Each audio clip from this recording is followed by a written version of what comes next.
kind of looking at it as a blessing in disguise, because what we've been trying to preach the last couple of weeks is, you know, we obviously got to know our opponent, know the personnel to have the best plan to defeat them, but it's really about us and our rules and our fundamentals and playing that. So obviously they got a quarterback who you don't have much film on this year with these type of players and this system.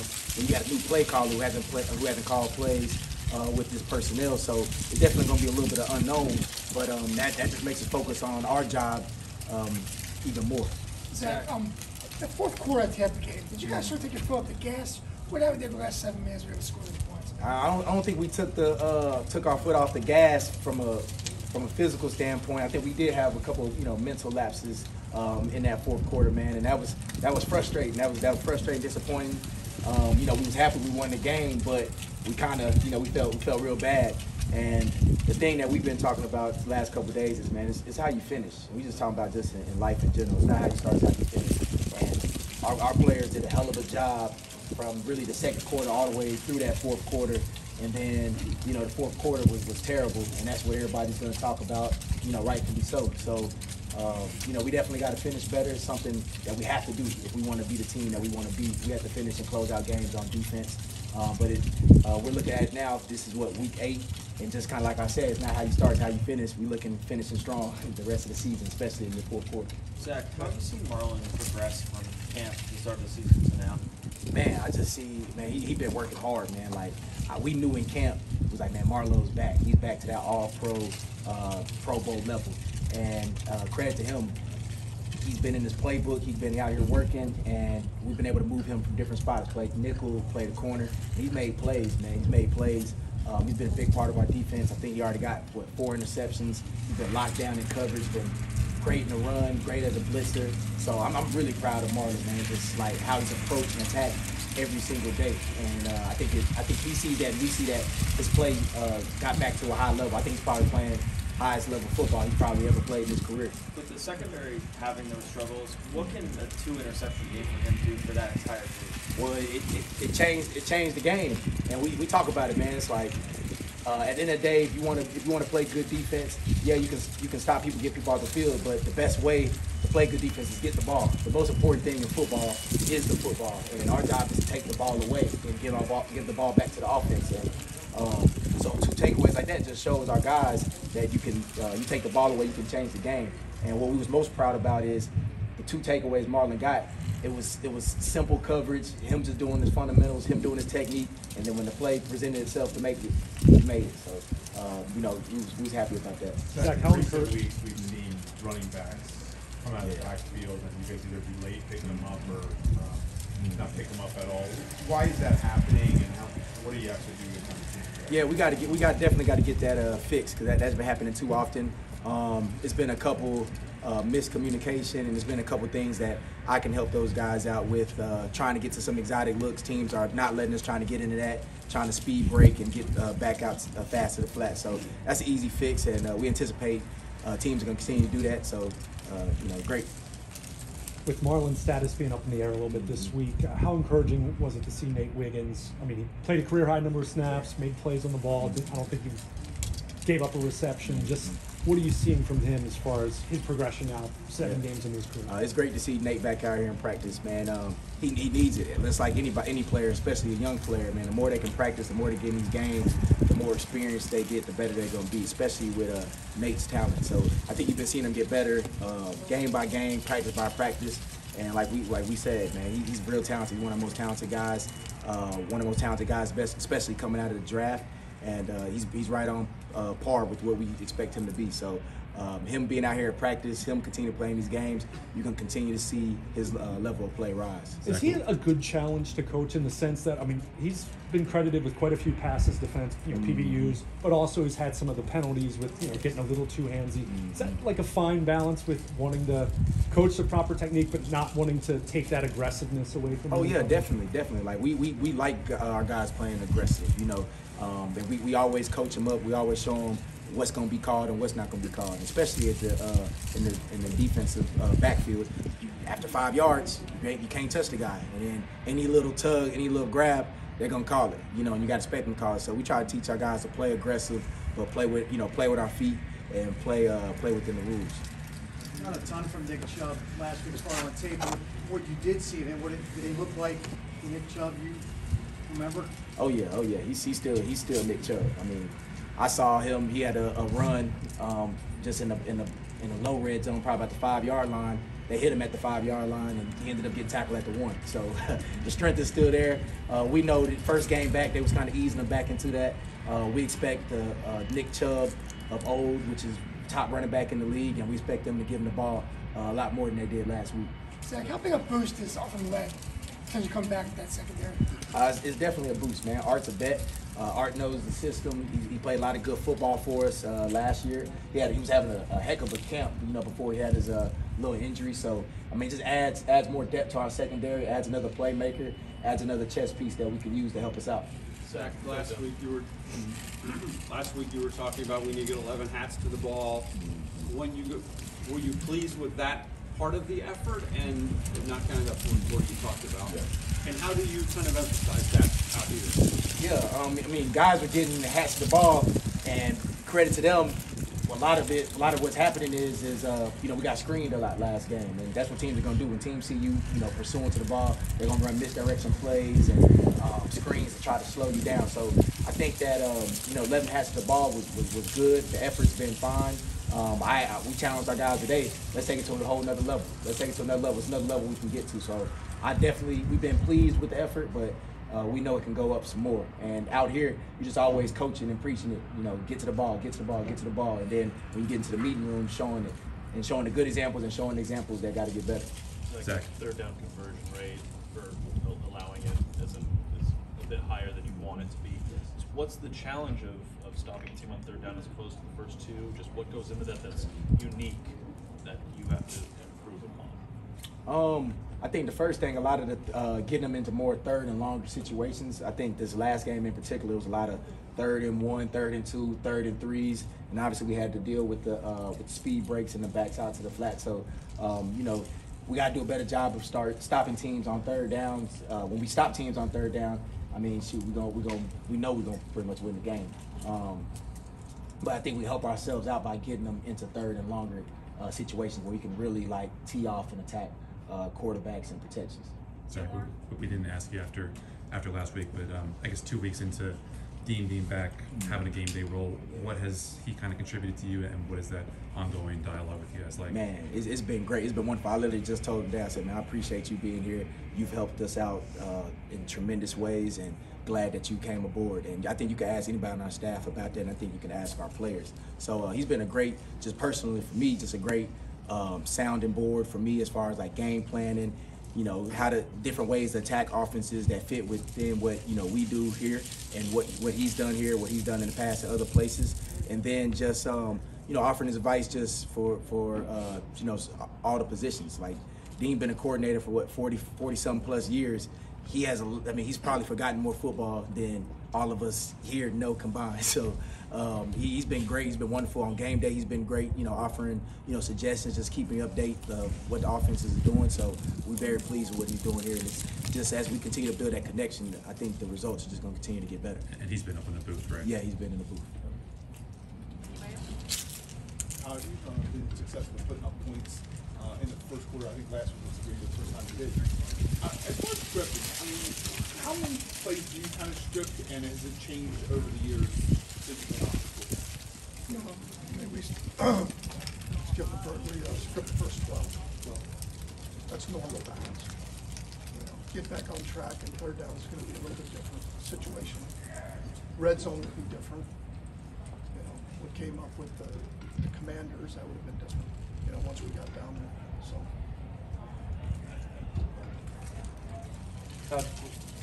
With Lamar's kind of command over the pre-snap this year, a bunch of guys have talked about that, the positives about it. What have you seen even since the start for the year from him in terms of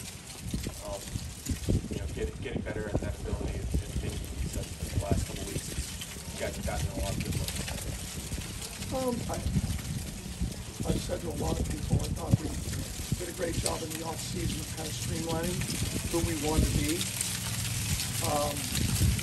Second year in the system, I think he's more comfortable with the verbiage. I think we're doing a better job of presenting things to him systematically. So it's a lot of everything. I mean, he's always had the keys to what we do. It's just a matter of us doing it better as a staff, doing it better as a team, and then him feeling comfortable with whatever he's getting us into, play, a call, a protection, whatever that might be.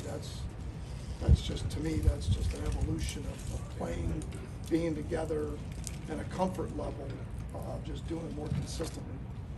Has it always been like this for you and all your stops as a coordinator, to where, you know, the quarterback has as much reign or power on the field as Lamar does right now? You'd like it to be.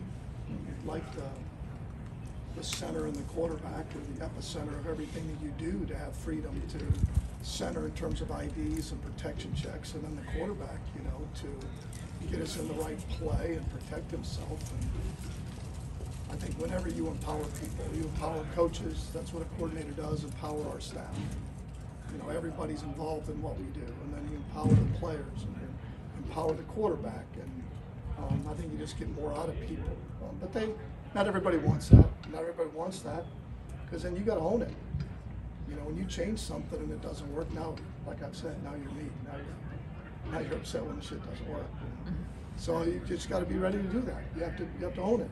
You know, when you become involved in anything in life, and you become more involved, there's a lot more on the good and the bad of it. So, you know, I mean, that's where we want to go. That's where I think every player wants to be, especially every quarterback. Todd, when you were transitioning to a more like 12 personnel, 21 personnel type offense this offseason, early in the season, did you expect it to be this explosive? Well, I mean, first off, it's still week to week. I mean, we can't carry over points and yards. I say that every week. I mean, we got to do it this week, you know. We've even evolved during the season, I think, from the beginning of the year till now, you know. You know, without a preseason, you know, to really with Derek and Lamar, some of that's part of it. Maybe that's a little bit of an excuse, but as you get going, you're like, okay, who is it we want to be? Who do we need to be? How do we utilize our personnel? And that's ever evolving. I mean, I don't know in 3 or 4 weeks where we'll be at that point, but we do have good players. We have really good coaches that do a great job each week, you know, with our game plans and areas, so that gives us a chance, you know, and trying to take advantage of, without being too predictable, the skill sets that they have, because all of them have some sort of an elite skill set that you can utilize here and there, different parts of your offense. Lamar got a lot of attention for being a lead blocker on Derek's cutback run there. But also the thing, you know, on Bateman's 59-yard catch, he's the first guy there to actually help him up. You know, 60 yards down the field after he threw it, he's the first guy there. How do you see that resonating? What does that mean to the rest of the team, the players, to see their star quarterback, the willingness to be like that? He just likes to play football. He's like a big kid. You know, he's fun to be around. I mean, it's rare that from my perspective, that he has a bad day. Sure he does. But you gotta love his personality and how much he loves to play football, you know, loves to compete, loves to win, you know, and that's a great start, you know, and that's what shows up, you know. At that moment, he's not afraid of getting hurt, not afraid of pulling a hamstring. He's happy for his teammates, he's happy for us, he's happy that we're having success, and I think that's an unbelievable attribute. In the last 3 games, there's been some snap issues between Tyler and Lamar out of shotgun, and I think they've all been kind of different this week. It seemed like a timing issue with Zay going into motion. Is there a common thread between some of those issues getting snapped to Lamar, or are you just asking Tyler or anyone else in the offense to do more to kind of deal with more issues? You know, the ones at Cincinnati were dropped them. You know, I'm not trying to put it on him, so I don't want it to sound like that, but snap was fine. The one in the game the other day is Lamar had signaled for the motion, and unfortunately, you know, Tyler had then lifted his head to look to make a change, and then Lamar was trying to get the ball, but it really doesn't matter. We can't have it, right? You can't have the ball on the ground. I don't care who it is. It's tailback, wide-out quarterback, so, you know, it puts you in a tough spot. It really does. You know, we added to that. The anxiety at the end of the game, we added to. With the penalties, the ball on the ground, a lot to clean up, really. I mean, there's a lot of good, but there's a lot there to clean up that put us really in some really long third downs and got us out of red zone and just like, what the heck, but it is what it is. We got good players that helped us survive that and get us out of that, but that's not a recipe for success, as we all know. So it hasn't been an issue in the totality of the couple of years that I've been here, but it has been the last few games. So we obviously got to get it cleaned up. Todd, you say you second guess plays that don't work. Is the lateral something you'd like to have back in that game, or what was it about that play? Was it just not executed properly, other than the obvious end result? It's bad football. I mean, put him back in the game. There's no other way to put it. It can't happen. Not with me who's running it, or us doing it, or just bad football. That's what gave him life. They may say differently on that side, but if we just took a knee 3 times and punted, better off than that. And so that's an obvious. It can't happen. It can't be a lateral. Can't end up with the ball on the ground. And we got to get him on the ground. And yeah, we touched his knee, but for God's sakes, the guy was carrying us for 20 yards. We're tougher than that. Shit. And so that wasn't a designed lateral? No. Hi. You work with James Winston.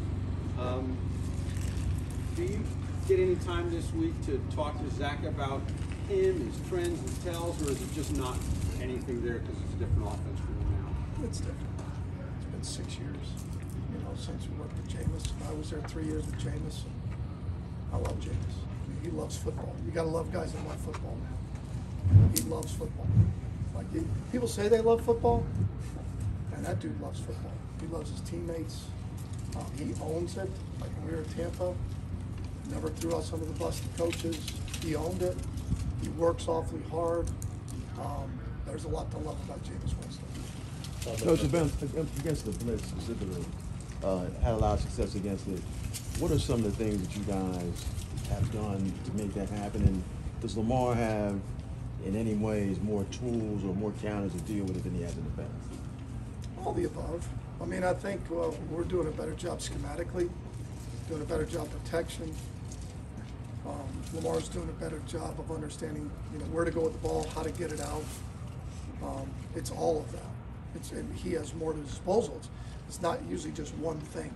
There's a lot of factors that goes into being successful in any one play that comes up, and especially against pressure, is us consistently doing the same things over and over and over. There was one where, they overloaded the back. It might have been the 2-minute where he got it out very quickly with someone in his face. He's getting better at the anticipation of things. So there's a lot of things that the guys are doing better. And we'll be challenged again this week. That's what we've been getting every week is pressure. Different forms of it, different variations of it. But I think that's what we're going to continue. Is the goal to be almost like you welcome teams doing that? Because obviously they're taking a risk when they do it.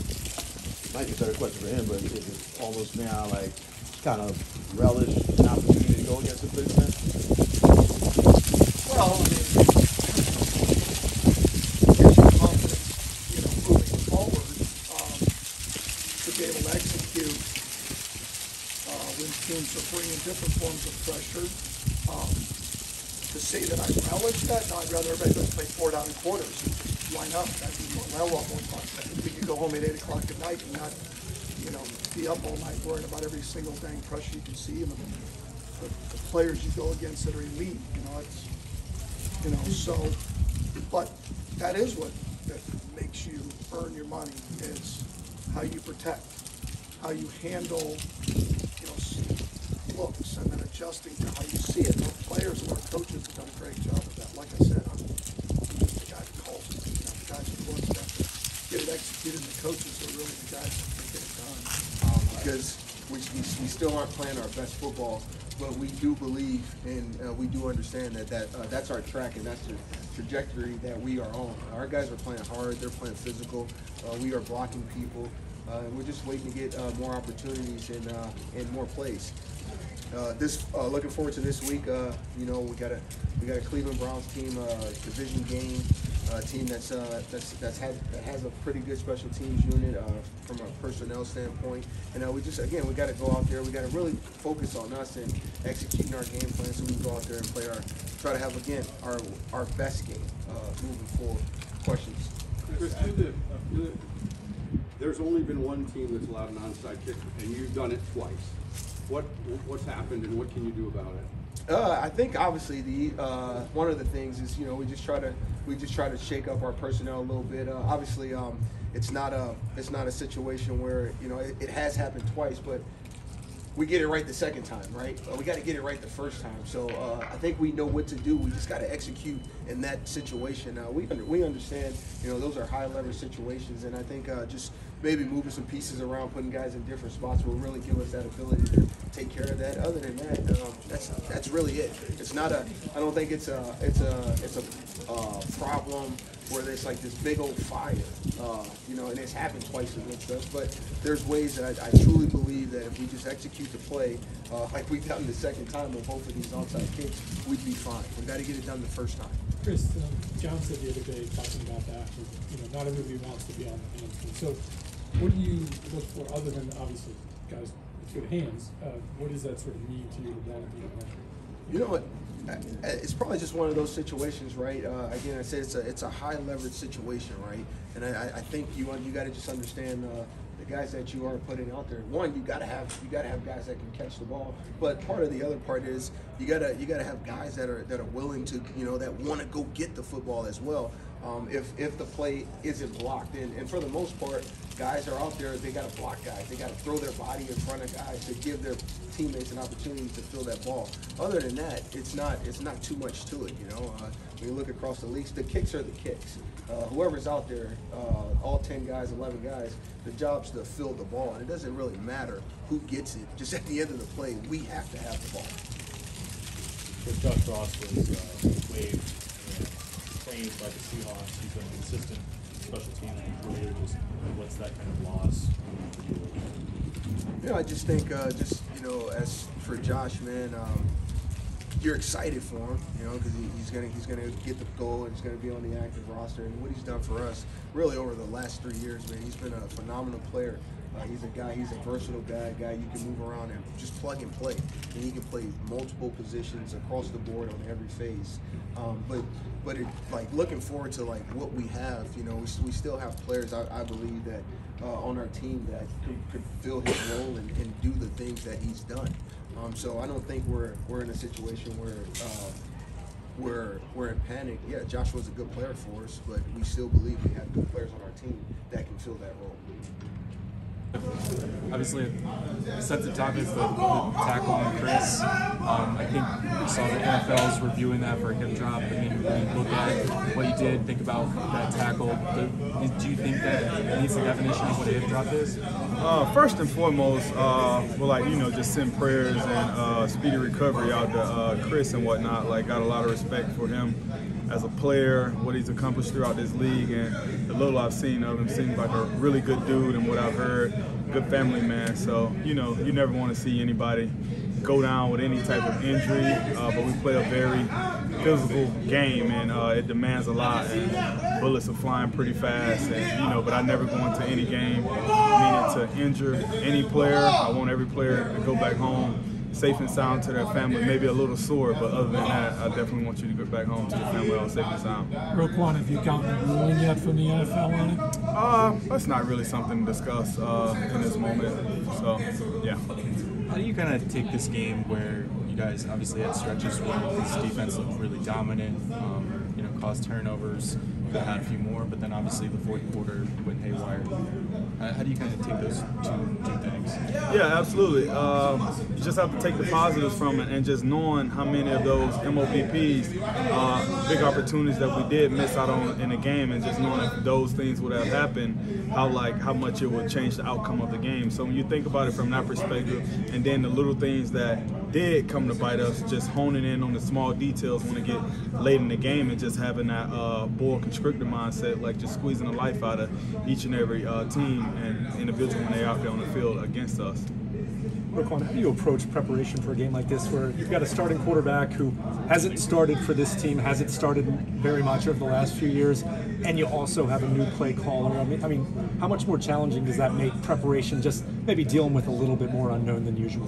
Honestly, I don't think it makes anything tougher. I think it just allows us to just go out and be ourselves, play our defense, and, humans are creatures of tendencies and habits and things like that. So a new play caller, things may be a little different and down in distances and things like that. But it's more of just coming out, playing our brand of football. But got a lot of respect for Winston and the career he's had, Heisman winner, done a lot of great things, and as well as with Chubb coming back, expecting his upload to come a little more, and obviously got utmost respect for a guy like Chubb because I know how he worked and the type of guy that he is.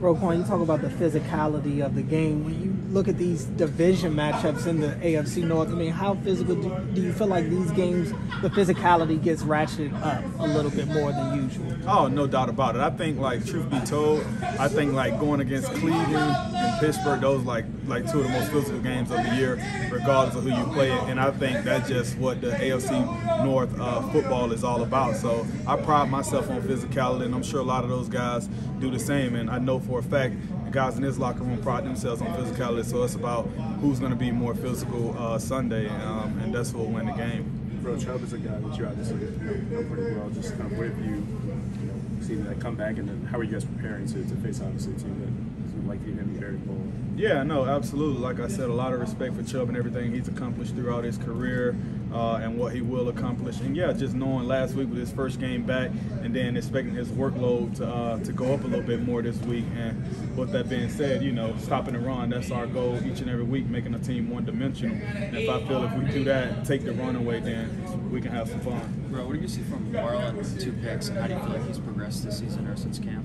Yeah, man, they used to say he had hands like a snake, but now, man, the guy got on the jug, so he's been catching them. But the guy's been busting his tail the way he's been throughout camp, OTAs, and throughout the season, man. The guy just honed in, focused on the details, and just trying to, take the team to that next level. And I think the way he's been playing has been huge for our defense, and we definitely are going to need him along the stretch. All right, thank you, Rob. Thank you. Appreciate it.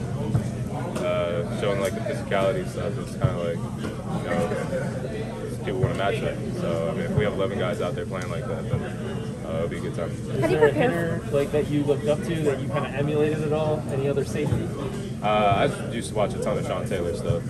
He wasn't necessarily just a big hitter, but he did a little bit of everything, and appreciate the little Sean Taylor film that we have. But I've watched it all.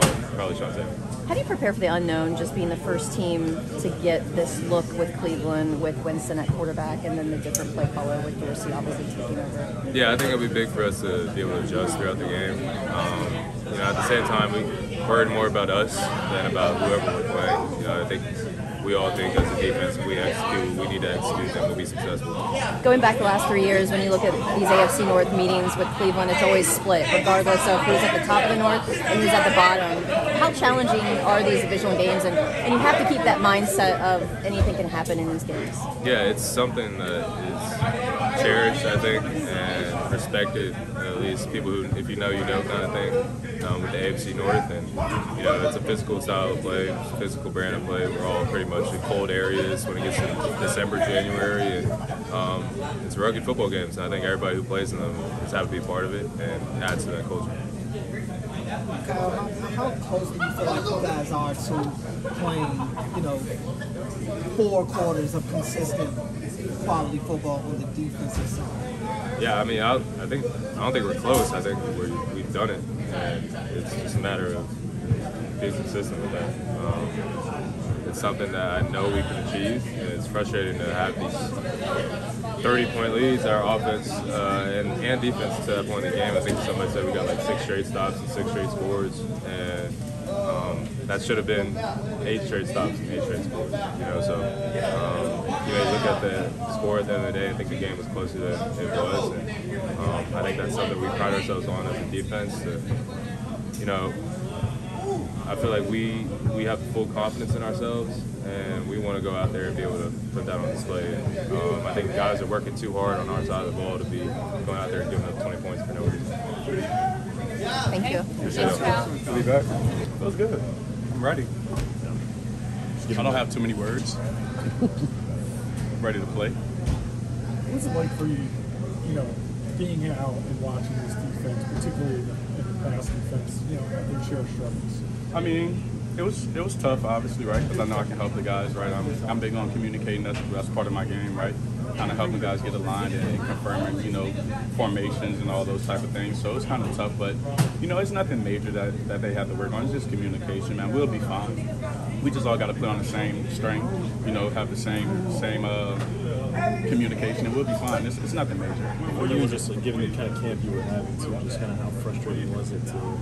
It was really frustrating because when I signed that 2-year contract, I told Harbs and the coaching staff I want to make sure that they know that the investment that they gave me, that it was worth. You know what I'm saying? So for me, it kind of frustrated me because it was my second year in the scheme, and I was ready to play. You know what I'm saying? I was ready to prove myself, and I'm behind the 8 ball right now, so I got a lot of stuff I need to make up on. Arthur, it looked like you were on your way back and then had this setback. I mean, what was going through your mind as you get on the field and now you kind of have to reset a little bit? I mean, obviously it was tough, right? But for me, hard work prevails, man. Just getting back in the lab, getting back healthy, quickly as possible so I can get back on the field to help my team. So that's all I was worried about, just how fast could I get back to help everyone. I know it's not ideal, but having that time to kind of observe what's going on, do you think that'll help you as you start to get back out there?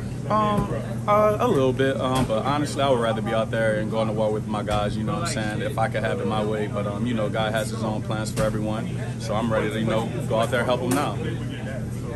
Or did you just feel like you could be a helpful presence with this defense? You talk about, being able to get this team kind of settled in and communication. Do you think that could be just a bigger factor than just your play? Yeah, man, I think that's one of my missions that I'm really good at. Communication, make sure everybody's on the same one accord, on the same string, secondary. And I'm the dirty word guy, man. I get my nose dirty. I do all the stuff that everybody doesn't want to do, so I'm cool with it. How do you balance jumping into that role and realizing you're coming back from something significant, another setback, and it's the first game, so you want to be smart as well? Honestly, I just pick up where I left off in training camp, right? I was making plays. The guys were flying around. I could just plug in where I was, earlier on the camp and hopefully help out the guys. It's a challenge when you don't have film exactly how this team has been for 8 weeks when you're the first team to face them with so many changes on offense. Not really, man. It's, they got Chubb back, right? They're going to want to run the ball. It's the AFC North football. They want to keep the ball out of probably Lamar's hands, right? So they're going to want to run the ball. And we'll stop that, obviously. So then we got to get them on 3rd and long and stop the pass. So that's what we got to do. Physically, just how you feel? I feel great. When did you sort of know you turned the corner on this weekend? Honestly, today was my first full practice, right? I feel really good. The training staff, they did a good job helping me. Everybody from the coaching staff, from freaking the weight room, they did a good job of just, keeping me mentally intact, you know what I'm saying? Just be patient, don't rush myself back. And when you're ready to get back, just go full speed and let's go. So I'm ready to go. I'm excited. I'm ready to play with my guys. Words can't even explain how excited I am. Was there a chance for Monday, or you? Yes, but it is what it is, man. Thank you, Arthur. Thank you. Thanks, Arthur.